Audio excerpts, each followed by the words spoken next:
Hello everyone. आज के इस वीडियो में हम बात करेंगे क्लास 11th की पॉलिटिकल साइंस की जो हमारी सेकंड बुक है राजनीतिक सिद्धांत। इस बुक के मोस्ट इम्पॉर्टेंट क्वेश्चन जो है हम इस वीडियो में डिस्कस करने वाले हैं, ठीक है। और कंप्लीट बुक आपकी इस सिंगल वीडियो से हो जाएगी, तो बहुत ध्यान से आपको देखना है। और ये वीडियो जो है आपके फाइनल एग्ज़ाम जो आएंगे इसके लिए बहुत ही ज़्यादा हेल्पफुल होने वाली है, ठीक है।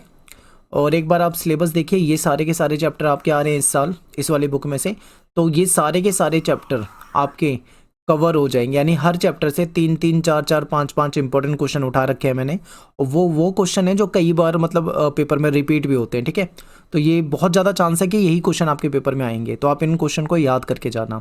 और चैप्टर की डिटेल वीडियो देखनी है तो उसके लिए आप प्लेलिस्ट में जाइए चैनल पे, आपको सभी सब्जेक्ट, आपके पॉलिटिकल हो गया, हिस्ट्री हो गया, आपको सबके वीडियो जो है मिल जाएंगे। तो आप पूरे चैप्टर को डिटेल में देख सकते हैं, ठीक है। इसके बाद ये important question one shot video जो है इसको देख ही सकते हैं।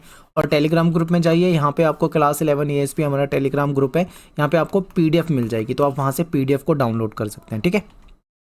तो चलिए स्टार्ट करते हैं वीडियो को। सबसे पहला क्वेश्चन है हमारा कि राजनीति का अर्थ स्पष्ट कीजिए, यानी कि राजनीति का क्या मतलब होता है, ठीक है। तो देखिए राजनीति क्या है, क्वेश्चन ये आता है कई बार आपके पेपर में। और इसे परिभाषित करना अगर हम देखें तो आसान नहीं है, क्योंकि राजनीति को लेकर विभिन्न विद्वानों के जो मत हैं, जो विचार हैं, वो बिल्कुल अलग है। कोई विद्वान राजनीति को किसी अलग नज़रिए से देखता है, तो कोई दूसरा विद्वान उसी राजनीति को किसी अलग नज़रिए से देखता है। तो इसलिए राजनीति की एक परफेक्ट परिभाषा क्या हो सकती है वो बता पाना थोड़ा मुश्किल होता है, ठीक है, क्योंकि विद्वानों के जो विचार हैं वो एक दूसरे से भिन्न हैं, यानी कि अलग अलग है। तो देखिए कुछ विद्वान ऐसे हैं जो राजनीति को शासन करने की कला मानते हैं, ठीक है। तो कुछ विद्वान ऐसे भी हैं जिनके अनुसार राजनीति प्रशासन ठीक से चलाने की सीख देती है, यानी कि राजनीति के जरिए कैसे शासन चलाना है उसकी सीख हमें मिलती है राजनीति से, ठीक है। राजनीति प्रशासन को चलाने के दौरान होने वाले विवादों को सुलझाने का भी कार्य करती है। राजनीति के द्वारा जनता का कल्याण किया जा सकता है। राजनीति जो है वो देश के विकास के लिए निर्णय लेने में सहायक है, क्योंकि देश में कहाँ पे विकास करना है, कहाँ स्कूल बनाने हैं, कहाँ कॉलेज बनाने हैं, कहाँ यूनिवर्सिटी बनानी है, कहाँ क्या बनाना है, ठीक है। ये सारी चीज़ें, ये निर्णय कौन लेगा, हमारी राजनीति के जरिए ही ये निर्णय लिए जाएंगे। राजनीति समाज का महत्वपूर्ण हिस्सा होती है। वर्तमान में राजनीति का जुड़ाव जो है वो निजी स्वार्थ से हो चुका है। आज के समय में राजनीति का जो निजी स्वार्थ का मतलब यहाँ पे क्या है कि कुछ राजनेता ऐसे हैं जो राजनीति को सत्ता पाने, पैसा कमाने, ठीक है, या फिर शासन के नज़रिए से देखते हैं। उनका उद्देश्य जनता का भला करना बिल्कुल भी नहीं है। तो यानी कि आज के समय में ये निजी स्वार्थ से भी जुड़ चुके हैं। तो ये राजनीति का कुछ अर्थ हो सकता है, ठीक है, आप ऐसे पेपर में लिख सकते हैं। अगला क्वेश्चन है कि राजनीतिक सिद्धांत के किन्हीं दो क्षेत्र को समझाइए। देखिए राजनीतिक सिद्धांत जो है ये पूरी की पूरी जो हमारी बुक है इसमें हम कौन से टॉपिक को पढ़ते हैं वो सब बताना है। तो इसमें हाँ आपसे हमसे क्या पूछा हुआ है कि कोई दो क्षेत्र बताने हैं। तो देखिए पहला क्षेत्र तो इसमें राज्य हो गया। राज्य का मतलब यहाँ पे सरकार से है, ठीक है, यानी कि सरकार और सरकार का अध्ययन, यानी सरकार को देखना है और उसके बारे में अध्ययन करना है, ठीक है। फिर क्या है, शक्ति और राजनीतिक विचारधाराओं का अध्ययन, ये हम राजनीतिक सिद्धांत में करते हैं। इसके अलावा भी बहुत सारे टॉपिक जैसे समानता, स्वतंत्रता, लोकतंत्र, न्याय, धर्मनिरपेक्ष, ठीक है, सामाजिक जीवन, संविधान और विभिन्न विद्वानों के विचार। फिर विभिन्न विचारधाराएं जैसे उदारवाद हो जाएगी, आदर्शवाद हो जाएगी, मार्क्सवाद हो जाएगी, ठीक है, ये सारी विचारधाराएं भी हम इसके अंदर पढ़ते हैं। तो ये सब इसके क्षेत्र हो जाएंगे। अगला क्वेश्चन है कि राजनीतिक सिद्धांत में हम जीवन के किन पहलुओं का अध्ययन करते हैं। देखिए राजनीतिक सिद्धांत में हम क्या करते हैं, हम राजनीतिक सिद्धांत में जो हमारा सामाजिक जीवन है इसको पढ़ते हैं, इसको समझते हैं। फिर सरकार को देखते हैं कि किसी देश की सरकार कैसी होती है, सरकार के पास क्या अधिकार, क्या शक्तियां हैं, ठीक है, संविधान हो गया, स्वतंत्रता, समानता, न्याय, लोकतंत्र, धर्मनिरपेक्षता, इन सभी चीज़ों का अध्ययन जो है हम राजनीतिक सिद्धांत के अंतर्गत करते हैं। फिर अगला क्वेश्चन है कि हमें राजनीतिक सिद्धांत क्यों पढ़ना चाहिए, कोई दो कारण लिखिए। अब देखिए मैं आपको पहले बता रहा हूँ ये क्वेश्चन बहुत इंपॉर्टेंट है, ठीक है, मोस्ट इंपॉर्टेंट क्वेश्चन है। इस क्वेश्चन को आप बिल्कुल याद करके जाना, पेपर में आने के चांस बहुत हैं। तो क्वेश्चन क्या है कि हमें राजनीतिक सिद्धांत क्यों पढ़ना चाहिए, कोई दो कारण बताओ। देखिए हमें राजनीतिक सिद्धांत इसलिए पढ़ना चाहिए, अगर हमें राजनीतिक सिद्धांत का ज्ञान होगा तो भविष्य में आने वाली जो समस्याएं हैं, राजनीतिक जो समस्याएं हैं, ठीक है, उन समस्याओं के दौरान एक उचित निर्णय, एक सही फैसला लिया जा सकेगा। अगर राजनीतिक सिद्धांत की जानकारी होगी तो एक बेहतर फैसला लिया जा सकता है। एक तो ये कारण हो गया। फिर क्या है कि एक जागरूक नागरिक बनने के लिए, अगर कोई जागरूक नागरिक बनना चाहता है, राजनीतिक चेतना को जागृत करना चाहता है, राजनीति के बारे में सही और गलत की परख करना चाहता है, तो उसके लिए भी उसे राजनीतिक सिद्धांत का ज्ञान होना जरूरी है। अगर राजनीतिक सिद्धांत का ज्ञान ही नहीं होगा, राजनीतिक विचारधाराओं के बारे में नहीं पता होगा, तो कैसे मतलब उसे समाज और समाज की राजनीति समझ में आएगी। तो ये दूसरा कारण हो गया। फिर क्या है कि राजनीतिक सिद्धांत के जरिए हम विभिन्न विचारधाराओं का हमें ज्ञान होता है, ठीक है, और जिसके माध्यम से हम अपना जो वोट है वो देकर सही नेता चुनते हैं। हम देखिए, जो हमारे देश में राजनीतिक दल होते हैं, जो राजनीतिक पार्टियां होती है, वो सभी एक विचारधारा के तहत होती है। हर राजनीतिक पार्टी की अपनी एक विचारधारा होती है। जैसे कि कोई समाजवाद को बेहतर मानती है, तो कोई दक्षिण पंथ को बेहतर मानती है, कोई वामपंथ को बेहतर मानती है, ठीक है, सभी कोई आदर्शवाद को बेहतर मानती है। तो सभी राजनीतिक पार्टियों की अपनी विचारधारा होती है। हमें इन विचारधाराओं का अध्ययन राजनीतिक सिद्धांत के जरिए होता है। तो राजनीतिक सिद्धांत और राजनीतिक सिद्धांत के अंतर्गत हम इन विचारधाराओं का अध्ययन करेंगे, तभी तो हम एक बेहतर नेता, बेहतर सरकार को हम चुन पाएंगे अपने वोट के जरिए, अपने मतदान के जरिए। तो इसके लिए भी जरूरी है। समाज से पूर्वाग्रह, जो पूर्वाग्रह पहले से ही बने होते हैं, उसको समाप्त करने और एकता कायम करने के लिए भी राजनीतिक सिद्धांत पढ़ना बहुत जरूरी है। कोई आंदोलन है, कोई राजनीतिक आंदोलन ही ले लो, तो इस आंदोलन को सही प्रेरणा और सही दिशा देने के लिए भी राजनीतिक सिद्धांत का ज्ञान होना जरूरी है। तो ये है राजनीतिक सिद्धांत का महत्व, जो हमें पता होना चाहिए कि हमें क्यों राजनीतिक सिद्धांत पढ़ना चाहिए, ठीक है। अगला क्वेश्चन है कि राजनीतिक सिद्धांत की विशेषता बतानी है। तो राजनीतिक सिद्धांत में हम क्या पढ़ते हैं? स्वतंत्रता की, स्वतंत्रता क्या है, स्वतंत्रता कैसे मिलनी चाहिए लोगों को, कौन कौन सी स्वतंत्रता होनी चाहिए, ठीक है। समानता, पूर्वाग्रह का त्याग करना, देश का विकास, व्यक्ति का सर्वांगीण विकास, उसका मार्ग निर्देशन, ये सब राजनीतिक सिद्धांत की विशेषता के अंतर्गत आ जाता है। बहुत कुछ आता है इसमें। अब देखो, अब पेपर में आपके ज़्यादा से ज़्यादा ये 4 नंबर 2 नंबर का क्वेश्चन आएगा, तो आपको थोड़े ही पॉइंट लिख के एक्सप्लेन करने हैं, ठीक है। ये क्वेश्चन भी मोस्ट इंपॉर्टेंट है, मैं आपको पहले बता रहा हूँ। जिन जिन क्वेश्चन को मैं बता रहा हूँ कि ये बहुत इंपॉर्टेंट है, उन क्वेश्चनों को तो बिल्कुल याद करके जाना है, ये बहुत पूछा जाता है। क्वेश्चन है, हानि सिद्धांत क्या है, ठीक है। तो चलिए देखते हैं, हानि सिद्धांत को समझते हैं। देखिए, किसी के कार्य करने की स्वतंत्रता में व्यक्तिगत या सामूहिक रूप से हस्तक्षेप करने का इकलौता लक्ष्य आत्मरक्षा है, ठीक है। अब देखिए, हर व्यक्ति को समाज में अधिकार मिले हुए हैं। हमें क्या अधिकार है कि हमें किसी दूसरे व्यक्ति के, ठीक है, किसी भी कार्य में हमें हस्तक्षेप नहीं करना चाहिए। अगर वो उसका कार्य सही है तो हमें हस्तक्षेप तो बिल्कुल नहीं करना चाहिए। कोई गलत कर रहा है तो फिर भी हम हस्तक्षेप कर सकते हैं, लेकिन सही कार्य में नहीं करना चाहिए, ठीक है। तो इसमें यही बताया जा रहा है कि कोई व्यक्ति कोई कार्य कर रहा है, उसको उसकी स्वतंत्रता है, ठीक है। उसमें हस्तक्षेप हम तभी कर सकते हैं, कब कर सकते हैं? जब उसका इकलौता लक्ष्य आत्मरक्षा है। कहने का मतलब है, कोई व्यक्ति ऐसा कार्य कर रहा है जिसकी वजह से किसी दूसरे व्यक्ति को हानि हो सकती है, ठीक है। तो ऐसे में उसमें हस्तक्षेप करना जरूरी हो जाता है। सभ्य समाज को अगर हम देखें, किसी भी सभ्य समाज को, तो सभ्य समाज के किसी सदस्य की इच्छा के खिलाफ शक्ति का औचित्यपूर्ण प्रयोग का एकमात्र उद्देश्य जो होता है वो किसी अन्य को हानि से बचाना होता है। यानी जो समाज, सभ्य समाज में अगर हम किसी के भी खिलाफ अगर शक्ति का प्रयोग करते हैं तो उसका एकमात्र कारण क्या होना चाहिए? किसी दूसरे को हानि से बचाना, ठीक है। अगर हम किसी व्यक्ति पे शक्ति का प्रयोग कर रहे हैं तो उसका पीछे रीजन ये है कि हम किसी दूसरे को हानि से बचा रहे हैं, तभी ये जायज़ कहलाया जाएगा, ठीक है। तो इसी को हानि सिद्धांत कहा जाता है। तो जेएस मिल जो है, उन्होंने हानि सिद्धांत दिया है और उनके अकॉर्डिंग ये 2 प्रकार की उन्होंने बातें करी। एक तो स्वय संबंध है और दूसरा पर संबंध है। अब ये स्वय संबंध पर संबंध क्या है, इसको समझिए। देखिए, स्वय संबंध में क्या होता है?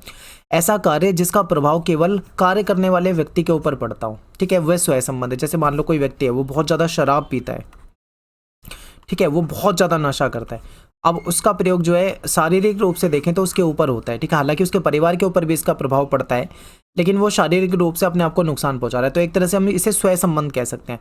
पर संबंध क्या होता है? पर संबंध ऐसे कार्य होते हैं जिसको करने वाले मतलब कोई व्यक्ति उस कार्य को कर रहा है, लेकिन उसका प्रभाव जो है वो किसी दूसरे बाहरी व्यक्ति पे भी पड़ रहा है, ठीक है, बाहरी व्यक्ति पे पड़ रहा है, तो वो पर संबंध होता है। तो इसी में बताया गया है, यदि उन कार्यों से दूसरों को कोई बड़ी हानि पहुंच रही है तो ऐसी परिस्थिति में राज्य उनके ऊपर प्रतिबंध लगा सकता है। इसी को हानि सिद्धांत कहा जाता है, ठीक है। हानि सिद्धांत का और आसान शब्दों में अगर हम देखें मतलब, तो हानि सिद्धांत का मतलब ये होता है कि अगर कोई व्यक्ति कोई कार्य कर रहा है और उसके उस कार्य से किसी दूसरे व्यक्ति को कोई नुकसान होता है, तो ऐसे में सरकार यानी कि जो राज्य है वो उस व्यक्ति पे प्रतिबंध लगा सकती है, उसको रोक सकती है उस कार्य को करने से। क्यों? क्योंकि उसकी वजह से किसी दूसरे को हानि पहुंच रही है। इसी को हानि सिद्धांत कहा जाता है। और ये कब तब तक कब तक ऐसा किया जा सकता है? जब तक किसी व्यक्ति को हानि पहुंचती है। मान लो कोई व्यक्ति कार्य कर रहा है, उसके कार्य से किसी दूसरे को कोई हानि नहीं पहुंच रही, तो फिर उसमें कोई रोक लगाने की जरूरत नहीं है। इसी को हानि सिद्धांत कहा जाता है। ठीक है, अगला क्वेश्चन है कि स्वतंत्रता क्या है। तो देखिए, व्यक्ति पर बाहरी प्रतिबंधों का अभाव ही स्वतंत्रता है। यानी कि किसी व्यक्ति पे बाहर का कोई भी प्रतिबंध ना हो, कोई भी बैन ना हो किसी भी प्रकार का, तो हम कहेंगे कि वो स्वतंत्र है। ठीक है, इसी को हम स्वतंत्रता कहते हैं। यदि किसी व्यक्ति पर बाहरी नियंत्रण या दबाव ना हो और वो बिना किसी दूसरे पर निर्भर हुए अपने फैसले अपने आप ले सके, तो वह व्यक्ति स्वतंत्र माना जा सकता है। ठीक है, तो ऐसे में क्या है, हम हमारे देश में सभी को स्वतंत्रता का अधिकार मिला हुआ है, हम स्वतंत्र हैं। ठीक है, अगर हमारे ऊपर कोई बाहरी दबाव होता है, ठीक है, कोई प्रतिबंध होता है, तो हम अपने आप को स्वतंत्र नहीं कह सकते हैं। अगला क्वेश्चन है कि स्वतंत्रता जो है उसको दो प्रकार में हम बांट कर देखते हैं। एक है नकारात्मक स्वतंत्रता, एक है सकारात्मक स्वतंत्रता। पेपर में आपसे ये तो बहुत कम पूछा जाएगा कि स्वतंत्रता क्या है, लेकिन ये आपके पेपर में बहुत ज़्यादा आता है। इसे भी आप बिल्कुल याद करके जाना, मोस्ट इंपॉर्टेंट क्वेश्चन है, ये आता ही आता है आपके पेपर में। ठीक है, तो सबसे पहले हम बात कर लेते हैं सकारात्मक स्वतंत्रता की। सकारात्मक स्वतंत्रता क्या होती है? देखिए, स्वतंत्रता में अभी हमने क्या पढ़ा था कि प्रतिबंधों का अभाव होना चाहिए। ठीक है, जितना प्रतिबंध नहीं होंगे उतना ही व्यक्ति स्वतंत्र होगा। लेकिन हम बहुत ज़्यादा स्वतंत्रता भी नहीं दे सकते हैं व्यक्ति को। अगर बहुत ज़्यादा स्वतंत्रता दे देंगे तो वो तो कुछ भी गलत कर देगा। ठीक है, तो इसी में कुछ प्रतिबंध भी लगाए जाते हैं, इसीलिए इसको सकारात्मक और नकारात्मक में बांट के हम देखते हैं। तो देखिए, सकारात्मक स्वतंत्रता में क्या होगा, यानी कि कुछ नियम और कुछ कानून के अंतर्गत ऐसी व्यवस्था जिसमें मनुष्य अपना विकास कर सके। यानी कि सकारात्मक स्वतंत्रता में क्या होता है कि व्यक्ति को अधिकार तो मिले होते हैं, लेकिन उसमें कुछ नियम कायदे कानून लगा दिए जाते हैं, कुछ उसमें अधिकार कम कर दिए जाते हैं। और यदि राज्य सार्वजनिक कल्याण का लक्ष्य प्राप्त करना चाहता है तो प्रतिबंध अनिवार्य है। ये भी बिल्कुल सही है। ये राज्य का मतलब यहाँ पे सरकार से। अगर सरकार सार्वजनिक कल्याण यानी कि पूरे समाज का, पूरी जनता का कल्याण करना चाहती है, ठीक है, तो ऐसे में कोई कल्याण का लक्ष्य प्राप्त करना चाहती है, तो ऐसे में जरूरी हो जाता है कि कुछ ना कुछ प्रतिबंध लगाना जरूरी हो जाता है। ठीक है, और मानव समाज में रहता है, आप सभी जानते हैं, और उसका कार्य जो होता है, मानव का जो कार्य होता है, उससे कहीं ना कहीं दूसरे लोगों की स्वतंत्रता भी प्रभावित होती है। इसलिए उसका जीवन बंधनों द्वारा विनियमित होना चाहिए, यानी कि जीवन में कुछ बंधन होने चाहिए। ठीक है, ऐसा नहीं है कि पूरी स्वतंत्रता दे दी व्यक्ति को कि भाई जा तू स्वतंत्र है, अब वो भाई कल को गाड़ी ले जाके किसी को ठोक दे, ठीक है, किसी को गाली गलौज करे, किसी को मारे पीटे और बोले ये मेरी स्वतंत्रता है, तो क्या ये पॉसिबल होगा? ऐसा मतलब ऐसे इतनी स्वतंत्रता किसी को दी जानी चाहिए? तो आपका जवाब होगा बिल्कुल भी नहीं। तो ऐसे में क्या होनी चाहिए? स्वतंत्रता होनी चाहिए, लेकिन कुछ प्रतिबंध होने चाहिए कि भाई वो गलत कार्य नहीं कर सकता। तो ये सब सकारात्मक स्वतंत्रता के अंतर्गत आ जाता है। ठीक है, यानी जो बंधन, जो प्रतिबंध होते हैं वो तर्कयुक्त होने चाहिए, उसके पीछे कोई लॉजिक होना चाहिए। ठीक है, इसके समर्थक कौन है? TH ग्रीन हो गया, ये जो बर्लिन हो गया, ठीक है, ये इसके क्या है? इसके सपोर्टर है, यानी सकारात्मक जो स्वतंत्रता है इसको सपोर्ट करते हैं। दूसरी तरफ है नकारात्मक स्वतंत्रता। अब नकारात्मक स्वतंत्रता क्या है?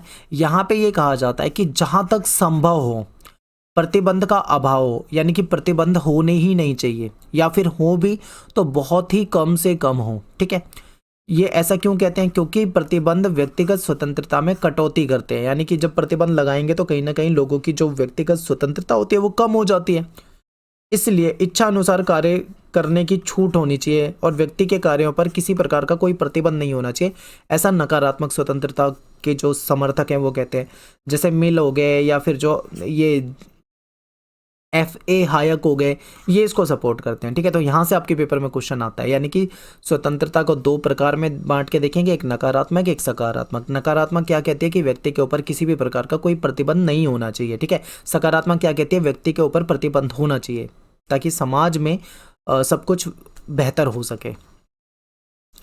अगला क्वेश्चन है समानता क्या है? तो देखिए, बिना भेदभाव के सबके साथ अगर एक जैसा व्यवहार किया जाए, सबको समान माना जाए, तो ये समानता कहलाती है।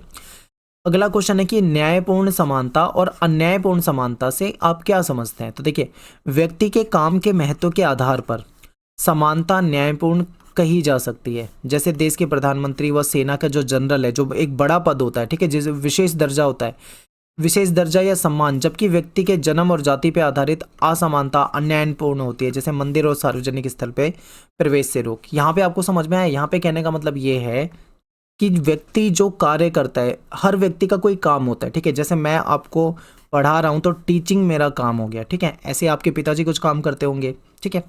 तो हर व्यक्ति का एक काम होता है और हमारे काम के आधार पे, हमारा जो वर्क है उसके आधार पे जो असमानता है उसको न्यायपूर्ण कहा जा सकता है, ठीक है। जैसे देश के प्रधानमंत्री हो गए या सेना के जनरल हो गए, जो कि बहुत बड़ा पद होता है, इनको हमेशा क्या होता है, ये सम्मान की नज़रों से देखा जाता है, ठीक है। लेकिन जबकि दूसरी तरफ कोई व्यक्ति जन्म के आधार पे, उसका जन्म अगर किसी का ऊंची जाति में हुआ है, किसी का निचली जाति में हुआ है, इस आधार पे अगर किसी के साथ भेदभाव होता है या किसी को मंदिर में जाने से रोका जाता है, सार्वजनिक स्थल पे जाने से रोका जाता है, ठीक है, तो इसे क्या बोलेंगे, इसे अन्यायपूर्ण बोलेंगे। तो यही न्यायपूर्ण और अन्यायपूर्ण होता है, इसको आपको समझना चाहिए, ठीक है। अगला क्वेश्चन है कि समानता जो होती है उसके प्रमुख प्रकार बताइए। तो देखिए, समानता को हम कई प्रकार में बांट के देख सकते हैं, जैसे प्राकृतिक समानता, नागरिक समानता, ठीक है, सामाजिक समानता, कानूनी समानता, राजनीतिक समानता, आर्थिक समानता, शिक्षा की समानता, अवसर की समानता, सांस्कृतिक समानता, ये सब समानता के प्रकार हो जाते हैं। अगला क्वेश्चन है कि समानता के आदर्श से क्या तात्पर्य है। हो सकता है पेपर में आ जाए, शॉर्ट क्वेश्चन में पूछा जा सकता है, इंपॉर्टेंट है, ठीक है। तो देखिए, समानता का आदर्श क्या होता है। समानता के आदर्श मतलब सबसे बेहतर क्या माना जाता है कि व्यक्ति को प्राप्त अवसर जो है उसमें सभी को समानता मिले, ठीक है। व्यक्ति का जन्म या फिर सामाजिक परिस्थितियों से प्रभावित नहीं होना चाहिए। कहने का मतलब है कि सभी व्यक्तियों को समान अवसर होने चाहिए, ठीक है। जन्म के आधार पे या सामाजिक परिस्थिति के आधार पे कभी भी उसके साथ कोई भेदभाव नहीं होना चाहिए। कानून के समक्ष सभी समान होने चाहिए। शिक्षा के लिए सभी को समानता दी जानी चाहिए। ये सभी समानता के आदर्श हो जाते हैं। अगला क्वेश्चन है कि प्राकृतिक और समाज जनित असमानता से क्या तात्पर्य है। प्राकृतिक असमानता क्या होती है। देखिए, लोगों में उनकी उनकी विभिन्न क्षमता है, जो उनकी कैपेसिटी है, जो उनकी प्रतिभा है और उनके अलग अलग चयन के कारण पैदा होती है, ये हो जाती है प्राकृतिक असमानता। जैसे कि देखिए, नेचर, प्रकृति ने हम सबको एक जैसा ही बनाया है, ठीक है। सभी के पास अब 2 हाथ 2 पैर, एक दिमाग, ये सब होता है। तो प्राकृतिक रूप से देखें तो हम एक जैसे हैं, लेकिन फिर भी हमारे अंदर कुछ क्षमता अलग अलग हो सकती है। जैसे कि क्या, देखिए, एक बच्चा है, हो सकता है उसके अंदर सिंगिंग का टैलेंट हो, उसकी आवाज़ बहुत मधुर हो, वो उसको प्राकृतिक रूप से वो उसको मिला है, एक अच्छी आवाज़ मिली है। हो सकता है किसी का कोई गेम्स में बहुत अच्छा हो सकता है कोई पढ़ाई में, मैथ में बहुत अच्छा हो सकता है कोई लैंग्वेज में बहुत अच्छा हो, ठीक है। सभी को कुछ ना कुछ मतलब टैलेंट सबके अंदर कुछ ना कुछ होता है। तो ये जो है ये हमें नेचर से ही मिलता है, ठीक है, प्राकृतिक रूप से। अब एक घर में मान लो 2 भाई हैं, हो सकता है कि एक भाई जिसका नाम ए है और एक भाई जिसका नाम बी है। हो सकता है एक ऐसा लड़का हो जो पढ़ने में बहुत अच्छा हो, उसको बहुत बुद्धिमान है, ठीक है। एक ऐसा है जो पढ़ने में उतना अच्छा नहीं है, लेकिन वो किसी और चीज़ में बहुत अच्छा हो। तो है तो वो एक ही घर के, एक ही माँ बाप है उनके, ठीक है, लेकिन फिर भी उनके अंदर ये अलग अलग जो डिफरेंसेस है। तो ये डिफरेंसेस कैसे, ये नेचर से मिला है हमें, तो ये प्राकृतिक असमानता कहलाएगी, ठीक है। यानी नेचर से ही हमको ऐसा मिला है। तो यहाँ तक तो ठीक है। प्राकृतिक असमानताएं जो है वो लोगों की जन्मजात विशेषताओं और योग्यताओं का परिणाम मानी जाती है, जन्मजाति होती है उनके अंदर ये चीजें। लेकिन जो आमतौर पे ये मान लिया जाता है कि प्राकृतिक विभिन्नता जो होती है इसको बदला नहीं जा सकता। ये भी बिल्कुल ठीक है। जैसे मान लो कोई सिंगर है, किसी की आवाज़ अच्छी है, तो अब ऐसा थोड़ी कि उसकी आवाज़ गंदी बनाई जा सके, बेकार बनाई जा सके। जिसके अंदर जो टैलेंट है वो जन्मजात होता है, उसको बदला नहीं जा सकता है, ठीक है। ये तो है, ये तो हो गया प्राकृतिक समानताएं, असमानता जो हम पढ़ रहे हैं। अब बात करेंगे हम समाज जनित, यानी कि जो ये तो हमें नेचर से ही मिला था, किसी को कुछ टैलेंट मिला है, किसी को कुछ मिला है। अब दूसरी असमानता देखते हैं जो समाज जनित, यानी जो समाज में आके हमको मिलते हैं, इसको देखते हैं। तो देखिए, जो समाज में अवसरों की असमानता होने या किसी समूह को दूसरे द्वारा शोषण किए जाने से पैदा होती है, यानी ऐसी असमानताएं जो समाज ने हमें दी हैं। समाज में देखो जाति वाला भेदभाव है, अब ये जो है ये समाज के द्वारा मिलता है, ठीक है। किसी का शोषण किया जाता है समाज में, तो ये समाज के द्वारा है। तो ये सब समाज जनित असमानताएं हो जाती है, ठीक है। बिल्कुल आपको आसानी से समझ में आ रहा होगा।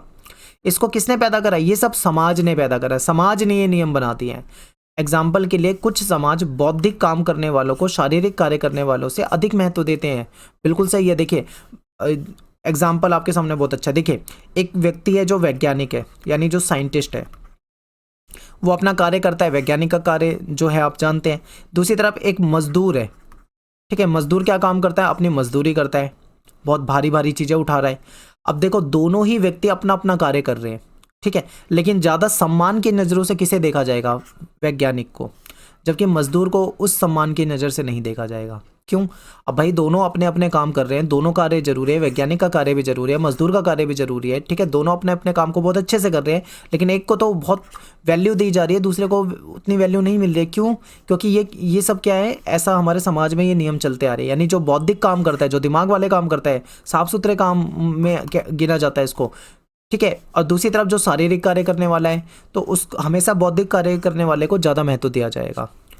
ये हमारे समाज के कुछ ऐसे नियम है। ये सारा भेदभाव जो है, ये जो असमानता है, किसने बनाई है? ये हमारे समाज ने बनाई है, ठीक है, ये समाज जनित हो जाएगा। फिर विभिन्न वंश हो गए, रंग हो गया, जाति, वंश के आधार पे, रंग के आधार पे, जाति के आधार पे भी अलग अलग व्यवहार होता है लोगों के साथ, ठीक है, तो ये भी किसने बनाए? हमारे समाज ने बनाए। तो आई होप आपको समझ में आया होगा प्राकृतिक और समाज जनित जो असमानता है उसमें क्या डिफरेंसेस है। अगला प्रश्न है कि रोल्स के न्याय सिद्धांत की व्याख्या करनी है। तो देखिए रोल्स जो हैं, इन्होंने न्याय सिद्धांत दिया था, इसको अज्ञानता के आवरण का सिद्धांत भी कहा जाता है, ठीक है। इन्होंने ये जो सिद्धांत दिया था, इसमें क्या कहा गया था कि हमें बिल्कुल अज्ञान होकर, ठीक है, न्याय के लिए हमें कार्य करना चाहिए। यानी कि समाज में न्याय बेहतर तरीके से तभी हो पाएगा जब बिल्कुल अज्ञान होकर हर वर्ग के लिए सोचा जाएगा। समझिए, देखिए रोल्स क्या कहते हैं न्याय प्राप्ति के लिए, इन्होंने अज्ञानता के आवरण का सिद्धांत दिया था। यदि ये कहते हैं कि यदि अज्ञानता में रहकर निर्णय लिया जाए कि समाज में न्याय कैसा होना चाहिए, किस वर्ग के लिए क्या सुविधा होनी चाहिए, तो व्यक्ति सबसे कमजोर जो तबका है समाज में, सबसे निचला वर्ग है, उसके लिए सर्वश्रेष्ठ सबसे बेहतरीन नीति बना पाएंगे, ठीक है, क्योंकि उससे ये ज्ञान नहीं होता ना कि समाज में उसका स्थान कहाँ पे है, किसका। अब देखिए समाज जो है, समाज में भेदभाव तो होता ही है। देखिए हम चाहे कितनी भी समानता की बात करें, लेकिन आप जानते हैं समाज में भेदभाव होता है, जातिगत भेदभाव देखने को मिलता है, कुछ जातियों को ऊंचा माना जाता है, कुछ जातियों को नीचा माना जाता है, ठीक है, तो ऐसा भेदभाव भी कहीं ना कहीं समाज में है। और भी अमीर गरीब का हर तरह का भेदभाव है। तो अगर कोई नीति बनाई जा रही, कोई न्याय किसी को देना है, तो उसमें बिल्कुल अज्ञान होकर देना है, ठीक है, उसमें ये नहीं देखना कौन ऊंचा है, कौन नीचा है, कौन किस तबके का है। ऐसा न्याय करना है कि जो सबके साथ बराबर हो, ठीक है, जिसमें सबसे निचला जो तबका हो, जो सबसे जो वंचित तबका हो, उसको भी बराबर न्याय मिल पाए। ये कहता है रोल्स का न्याय सिद्धांत। ये बहुत इंपॉर्टेंट क्वेश्चन है, बहुत अच्छा क्वेश्चन है, पेपर में कई बार पूछा भी हुआ है, ठीक है, इसलिए मैं आपको कह रहा हूँ कि ये क्वेश्चन याद करके जाना है, ठीक है। अगला क्वेश्चन देखते हैं, न्याय जो है उसके विभिन्न आयाम। तो इसमें 4 प्रकार के आयाम बताए हुए हैं आपकी बुक में। पहला आयाम है आपका विधिक न्याय, दूसरा है राजनीतिक न्याय, तीसरा है आपका सामाजिक और चौथा है आर्थिक। इन चारों के बारे में समझते हैं, ठीक है। अब विधिक न्याय क्या होता है? विधिक न्याय का मतलब क्या होता है? देखिए विधिक मतलब, विधि मतलब होता है कानून, विधि का मतलब ही कानून होता है, ठीक है, यानी कि कानूनी न्याय। हमारे यहाँ पे जो कानूनी न्याय है वो कैसे होता है? हमारी न्यायालय के द्वारा, यानी कि जो हमारी अदालत के द्वारा होता है, ठीक है, हमारी जो कोर्ट के द्वारा होता है। तो ये इसी के ऊपर है, यानी न्याय की एक संकीर्ण अवधारणा है। इसमें क्या होता है कि ये हमारे समाज में ये प्रक्रिया विद्यमान है, हमारी जो कोर्ट ऑफ लॉ है, ठीक है, इसके जरिए ये किया जाता है। इसमें क्या होता है कि कोई विवाद होगा उसमें, तो उसमें विवाद के जो पक्ष वाले हैं और विपक्ष वाले हैं दोनों को सुना जाएगा। यानी मान लो कोई विवाद को लेके कोर्ट में जाएगा, केस करेगा, तो उसमें उसके पक्ष और विपक्ष दोनों को कोर्ट क्या करेगी? सुनेगी, सबूत वगैरह देखेगी, उसके आधार पे, ठीक है। यहाँ पे क्या है, जो हमारी न्यायालय है, इन सब चीज़ों के आधार पे जो हमारे न्यायालय में जो न्यायाधीश हैं वो हमारे केस को देखेंगे और उसके बाद न्याय मिलेगा। ये जो प्रोसीजर होता है, ठीक है, जो चलता है, इसको विधिक न्याय कहते हैं, यानी कानूनी न्याय की प्रक्रिया। अब सेकंड है हमारा राजनीतिक न्याय। अब राजनीतिक न्याय का क्या मतलब है?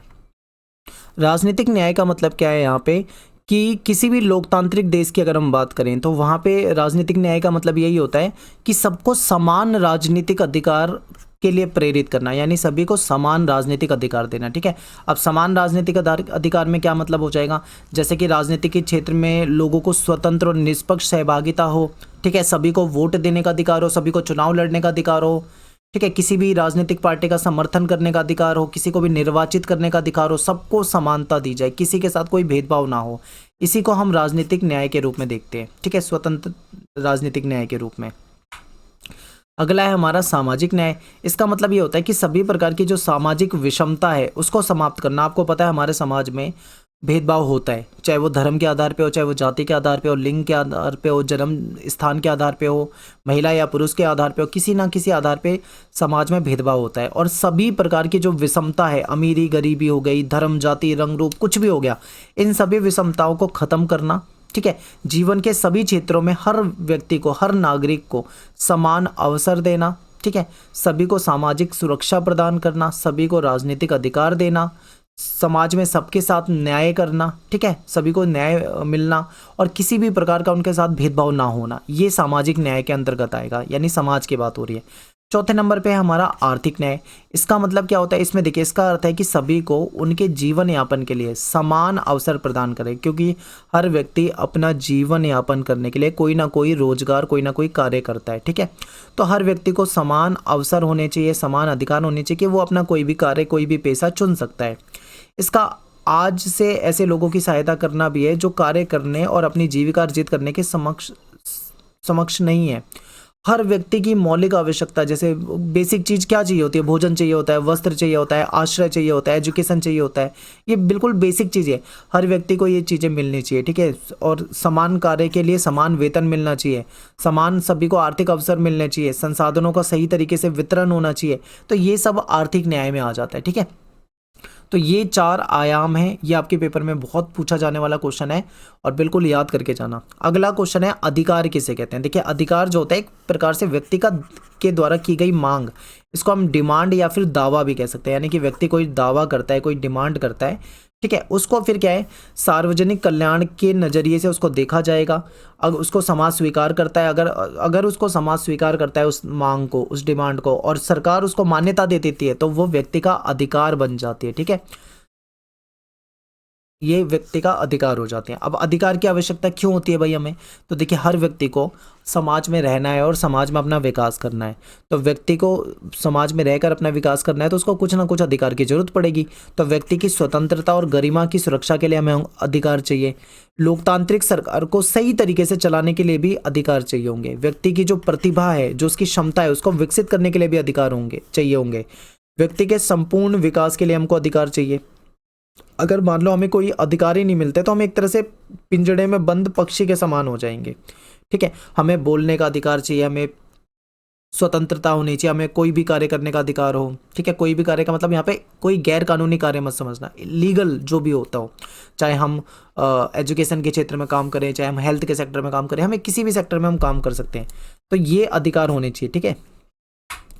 नेक्स्ट है कि संविधान जो है हमको मौलिक अधिकार देता है, तो वो कौन कौन से मौलिक अधिकार हैं, तो आपको पता होगा स्वतंत्रता का अधिकार, समानता का अधिकार, धार्मिक स्वतंत्रता का अधिकार, शोषण के विरुद्ध अधिकार, सांस्कृतिक और शैक्षिक अधिकार, संवैधानिक उपचारों का अधिकार, ये सारे मौलिक अधिकार हैं जो हमारा संविधान हमको देता है, ठीक है। अब इसमें एक एक अधिकार का मतलब मैं आपको यहाँ पे नहीं समझाऊंगा क्योंकि वीडियो बहुत लंबी हो जाएगी। मैंने चैप्टर जो पढ़ा रखे हैं ना आपको, फर्स्ट बुक में भी ये पूरा का पूरा मौलिक अधिकार वाला टॉपिक है, वहाँ मैंने आपको बहुत डिटेल में बताया हुआ है। अगला क्वेश्चन है नागरिक के नैतिक और कानूनी कर्तव्य। देखिए अब हमारा संविधान हमको कुछ अधिकार देता है।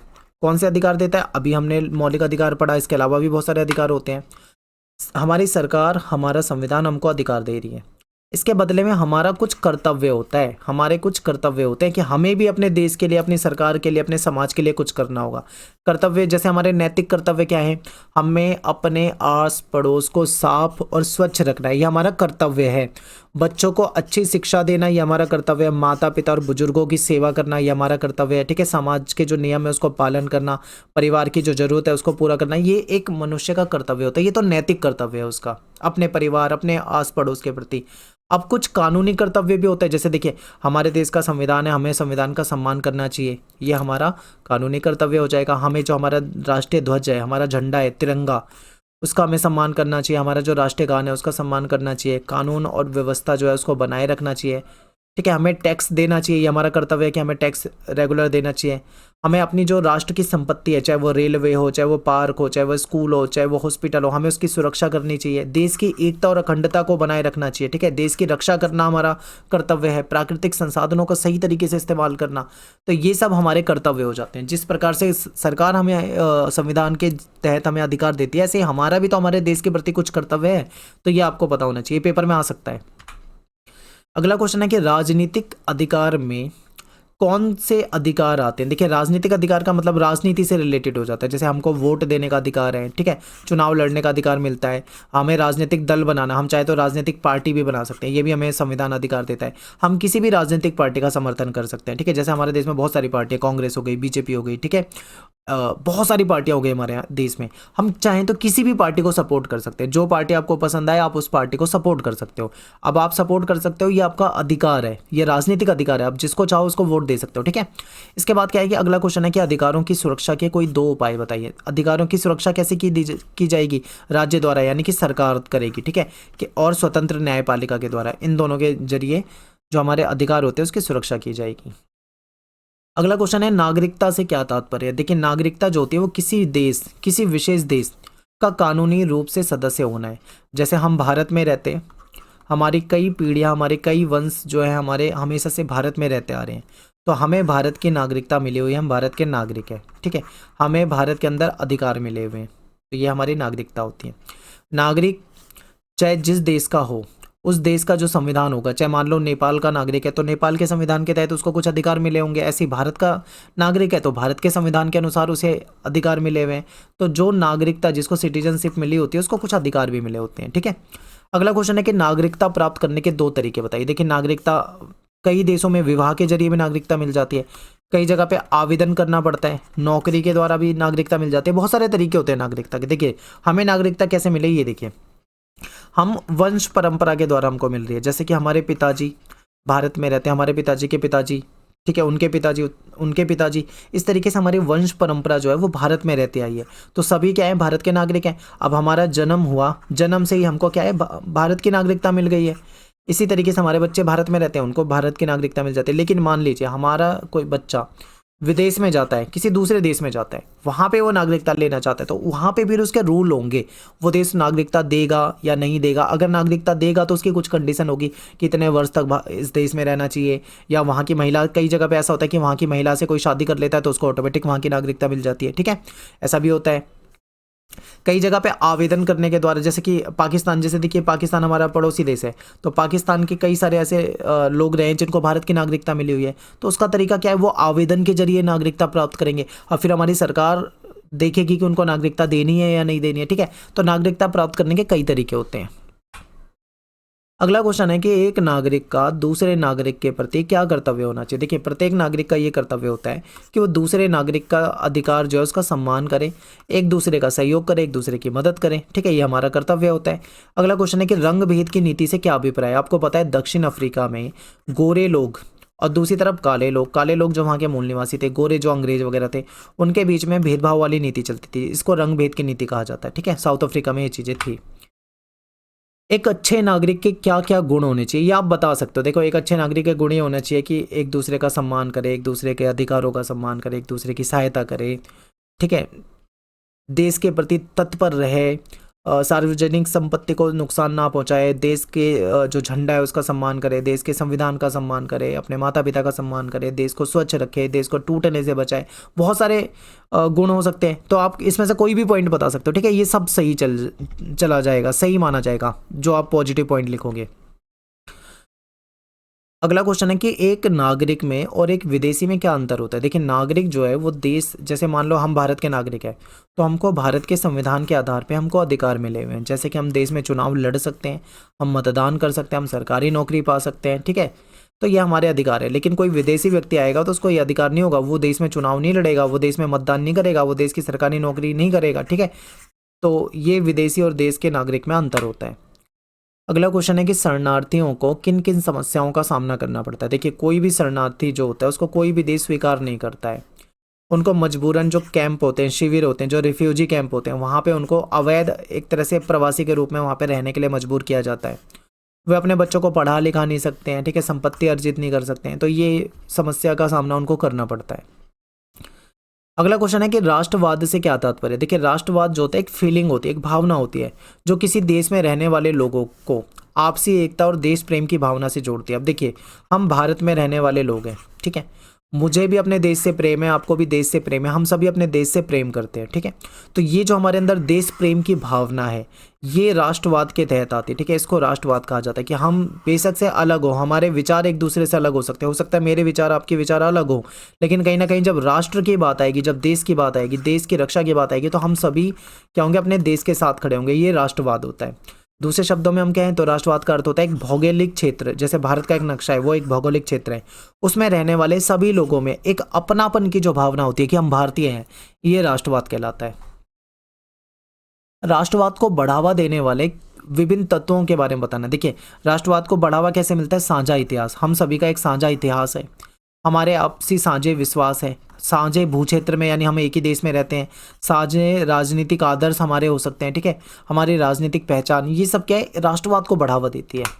नेक्स्ट है कि राष्ट्रवाद के दायरे या फिर राष्ट्रवाद की कुछ सीमाएं होती हैं, यानी इसमें कुछ लिमिटेशन होती है। वो कैसे होती है? देखिए, क्षेत्रवाद, अब यहाँ पे क्या है, हम सभी भारत में रहते हैं और हम सभी की नागरिकता जो है वो भारतीय है, ठीक है, लेकिन कहीं ना कहीं क्षेत्रवाद की भावना जब आ जाती है तो ये गलत हो जाता है। क्षेत्रवाद में क्या होता है? क्षेत्रवाद की भावना क्या होती है मैं समझाता हूँ आपको। जैसे मान लो मैं यूपी में रहता हूँ, ठीक है, मान लो मैं यूपी का निवासी हूँ, आप मान लो आप बिहार के निवासी हो, कोई पंजाब का निवासी है, कोई गुजरात का निवासी है, कोई केरला का निवासी, ठीक है, ऐसे मान लेते हैं कि हम अलग अलग स्टेट में रहते हैं। अब क्षेत्रवाद की भावना ये होगी कि मैं यूपी का रहने वाला हूँ, तो मैं यूपी के बारे में बेहतर मानूंगा कि यूपी बहुत अच्छा है, यहाँ पे विकास होना चाहिए, यहाँ पे सब होना चाहिए, सुविधाएं होनी चाहिए, लेकिन मैं ये बोलूँ कि यहाँ पे नहीं होना चाहिए, यहाँ पे नहीं होना चाहिए, बस मेरे यूपी में होना चाहिए। ऐसे ही जो बिहार का बच्चा है वो केवल बोले मेरे बिहार में ही होना चाहिए, जो पंजाब का बच्चा है वो बोले मेरे पंजाब में होना चाहिए। ये होती है क्षेत्रवाद की भावना, ये भावना नहीं होनी चाहिए। क्षेत्रवाद की भावना आ जाती है ना तो हम राष्ट्रवाद कहीं ना कहीं कमजोर होता है। तो राष्ट्रवाद की सीमाएं ये, बल्कि हमको ये सोचना चाहिए कि यूपी का भी विकास होना चाहिए, पंजाब का भी होना चाहिए, बिहार का भी होना चाहिए, गुजरात का भी होना चाहिए, केरला का भी होना चाहिए, ठीक है। जब हम ये भावना रखेंगे तो वो राष्ट्रवाद कहलाएगा। लेकिन अगर हम अपने क्षेत्र के बारे में सोचेंगे, केवल अपने क्षेत्र के बारे में सोचेंगे तो वो क्षेत्रवाद कहलाएगा। तो हमें इस चीज़ से बचना है, ठीक है। तो कहीं ना कहीं ये चीज़ें जो है ये राष्ट्रवाद को कमजोर करती हैं। फिर नैतिक मूल्यों का पतन, नैतिक मूल्यों का पतन हो रहा है। आप ये देख लो, देश में रहने वाले ऐसे भी लोग हैं जो गद्दार है, जो देश को बेच दें, उनका बस चले तो वो देश को बेच दें, नैतिक मूल्य उनके खत्म होते जा रहे हैं। तो ये कहीं ना कहीं राष्ट्रवाद को कमजोर करती है। फिर धार्मिक विविधता बहुत है, धर्म, अलग अलग धर्मों को मानने वाले लोग हैं, कई बार उनके बीच में आपस में विवाद हो जाता है, तो ये भी कहीं ना कहीं राष्ट्रवाद की सीमाएं हैं। आर्थिक विषमता, भाषाई विषमता, क्योंकि आपको पता है भारत एक ऐसा देश है जहाँ पे बहुत सारी भाषा को बोलने वाले लोग रहते हैं, तो ये विषमता भी कहीं ना कहीं एक कारण बन जाती है, ठीक है। तो आई होप आपको समझ में आ रहा होगा, आसान क्वेश्चन है बिल्कुल। अगला क्वेश्चन है कि भूमंडलीकरण यानी जो ग्लोबलाइजेशन है, इसके दौर में आज भी राष्ट्रीय आकांक्षाएं जो है वो सिर उठाती रहती है। इस समस्या का समाधान कैसे हो सकता है? तो देखिए, बिल्कुल सही है कि ग्लोबलाइजेशन का दौर है और राष्ट्रीय आकांक्षाएं कहीं ना कहीं देखने को मिलती है। अलग अलग स्टेट से अलग अलग तरह की मांगे उठती हैं और कई बार उन मांगों को मनाने के लिए वो दंगे तक कर देते हैं, ठीक है। तो इन सब समस्याओं से कैसा निपटा जा सकता है? तो इससे निपटने के लिए एकमात्र तरीका है लोकतांत्रिक तरीका, यानी कि जो समस्या उत्पन्न कर रहा है उसको आपस में सरकार को उससे बातचीत, सबसे पहले तो तरीका यही होता है कि बातचीत के जरिए जो समस्या है उसको सुलझाए, पूरी कोशिश करे। अगर वो बातचीत के जरिए या कुछ रियायत देने से वो चीज़ें ख़त्म हो जाती है तो उसको ख़त्म कर देना चाहिए। लेकिन अगर कोई सरकार बातचीत करना चाहे लेकिन सामने वाला वर्ग जो है वो उदारता और दक्षता का परिचय दे रहा है तो ठीक है, लेकिन अगर वो इन चीज़ों का परिचय नहीं दे रहा, वो कह रहे हैं नहीं हम दंगे ही करेंगे, हम नहीं मानेंगे, तो ऐसे में फिर उनके साथ किसी भी प्रकार की कोई सहानुभूति नहीं बरतनी चाहिए, ठीक है। कठोर से कठोर दंड देना चाहिए, ये तरीका हो सकता है। अगला क्वेश्चन है कि राष्ट्रवाद के मार्ग में आने वाली कठिनाइयाँ। अब देखिए, राष्ट्रवाद की भावना जो है देश प्रेमी बनाती है लोगों को, लेकिन सांप्रदायिकता की वजह से धर्म को लेकर आपस में लड़ते रहते हैं, जातिवाद को लेकर लड़ते रहते हैं, क्षेत्रवाद की भावना, भाषावाद, नस्लवाद, ये सारी चीज़ें जो है कहीं ना कहीं राष्ट्रवाद को कमज़ोर बनाती हैं। अगला क्वेश्चन है कि धर्मनिरपेक्षता से क्या तात्पर्य है? तो देखिए, बिना किसी भेदभाव के सभी को अपने धर्म मानने और उसका प्रचार प्रसार करने की आज़ादी हमारे देश में, इसको धर्मनिरपेक्षता कहा जाता है, ठीक है। और भारत एक धर्मनिरपेक्ष देश है, यहाँ पे सभी धर्मों को समान माना जाता है, राज्य का कोई धर्म यहाँ पे नहीं होता है, ये धर्मनिरपेक्षता है। अगला क्वेश्चन है कि धर्मनिरपेक्षता धर्मनिरपेक्ष राज्य, यहाँ पे निरपेक्षता नहीं आएगा, यहाँ पे निरपेक्ष आएगा, ठीक है। धर्मनिरपेक्ष राज्य जो है वो किसे कहते हैं? तो यहाँ राज्य का कोई धर्म नहीं होता, यानी कि ऐसा देश जहाँ पे राज्य का मतलब यहाँ पे सरकार से, जहाँ पे सरकार का कोई धर्म नहीं हो, सरकार की तरफ से किसी धर्म को आधिकारिक कानूनी मान्यता ना दी गई हो, तो उसे हम क्या बोलेंगे? ठीक है, इसे हम बोलेंगे धर्मनिरपेक्ष राज्य। यहाँ पे सभी धर्मों को एक जैसा समान माना जाता है, ठीक है।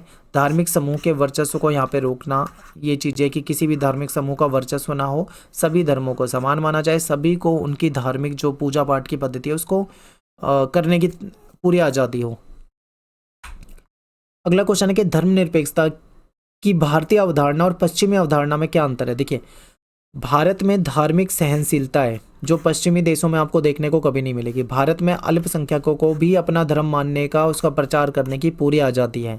भारत में धार्मिक अत्याचार के खिलाफ कानून जो है वो कार्रवाई करता है। लेकिन पश्चिमी अवधारणा में देखें तो वहाँ पे राज्य समर्थित धार्मिक सुधार के लिए कोई जगह ही नहीं होती है। वहाँ पे धार्मिक सहनशीलता आपको देखने को मिलेगी ही नहीं पश्चिमी अवधारणा में। सांप्रदायिकता से क्या तात्पर्य है, इसे रोकने के बारे में बताइए। देखिए, सांप्रदायिकता का मतलब ये होता है कि अपने धर्म को अच्छा मानना और दूसरे के धर्म को हीन नज़रों से देखना, वो सांप्रदायिकता कहलाती है। ठीक है, यानी अपने धर्म को अच्छा मानना, दूसरे के धर्म से नफरत करना, इसे क्या बोलते हैं, सांप्रदायिकता। तो अगला इसी में पूछा हुआ है कि इसको रोकने के क्या उपाय हैं, बताइए। तो देखिए, भेदभाव करने वाली राजनीतिक पार्टी, जो राजनीतिक पार्टी भेदभाव करती है धर्म को लेकर, उसकी मान्यता समाप्त की जाए। दोषी अधिकारियों को दंडित करना। भड़काऊ कोई अगर कोई भड़काऊ बयान देता है या भड़काऊ शिक्षा सामग्री है उसको बदलना। भेदभाव पैदा करने वाले समाचार पत्र जो हैं उसको रोकना। अफवाह या फिर झूठी खबर अगर फैलाई जा रही है तो उसको रोकना। भारतीय धर्मनिरपेक्षता की आलोचना के प्रमुख कारण बताइए। देखिए, धर्म विरोधी गतिविधि जो है इसकी वजह से भी कहीं ना कहीं इसकी आलोचना की जाती है। पश्चिमी देशों का समर्थन भी मिलता है। वोट बैंक की राजनीति के कारण भी कहीं ना कहीं हमारे यहाँ पे धर्मनिरपेक्षता उसकी आलोचना की जाती है। अल्पसंख्यकवाद को बढ़ावा इसकी वजह से भी हो जाता है। तो ये कुछ कारण हो जाते हैं इसके। ठीक है, तो यहाँ पे अपना जो पहली सेकंड बुक जो है वो हो जाती है। पहली बुक मैंने ऑलरेडी कराई हुई है। तो ये मोस्ट इंपॉर्टेंट क्वेश्चन थे। इसमें मैंने आपके सपोर्टिंग मटेरियल से, एनसीईआरटी की बुक से और प्रीवियस ईयर के कुछ मेरे पे 2-3 क्वेश्चन पेपर पड़े थे, वहाँ से मैंने क्वेश्चन कलेक्ट करके वीडियो बनाई है। और ये वो क्वेश्चन है जो इनके आने के चांस बहुत ज़्यादा हैं, तो इन क्वेश्चन को याद करके जाना है। ठीक है, मिलते हैं नेक्स्ट वीडियो में। Thanks for watching. जय हिंद, जय भारत।